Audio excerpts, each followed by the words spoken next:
அன்பு உறவுகளுக்கு வணக்கம். அன்னை தெரசாவுடைய வாழ்க்கையில் நடந்த ஒரு நிகழ்வை உங்களோடு பகிர்ந்து கொள்ள விரும்புகிறேன். தன்னுடைய தாய்க்கு தொழுநோய் இருப்பதாக உணர்ந்து ஒரு மகன் தன்னுடைய தாயை அனாதையாக நடு ரோட்டில் விட்டு விடுகிறான். அந்த பகுதியாக சென்ற அன்னை தெரசா அந்த தாயை காப்பாற்றி அவருக்கு மறுபடியும் உயிர் கொடுக்கிறார்.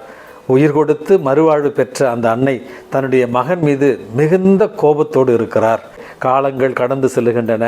சில ஆண்டுகளில் அன்னை தெரசாவிடம், அம்மா, இத்தனை ஆண்டுகள் என்னை நீங்கள் பாதுகாத்ததற்காக என்ன வேண்டும் என்று சொல்லுங்கள், என்னுடைய சொத்தை முழுவதும் உங்களுக்கு நான் தரட்டுமா அப்படி என்று அந்த வயதான பெண்மணி கேட்டாலாம்.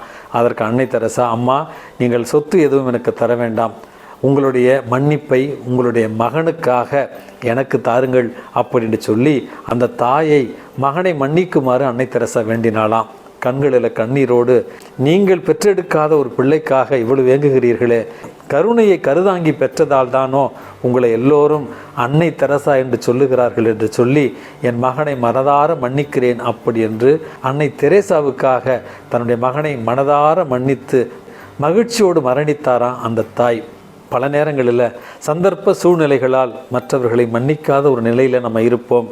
மற்றவர்களை நாம் மன்னிக்காமல் இருப்பது அவர்களுக்கு கொடுக்கிற தண்டனை அல்ல, நமக்கு நாமே நம்முடைய நிம்மதிக்கு எதிராக நமக்கு நாம் கொடுத்து கொள்கிற தண்டனை என்பதை புரிந்து கொண்டு மன்னித்து மகிழ்ச்சியோடு வாழ கற்றுக்கொள்வோம்.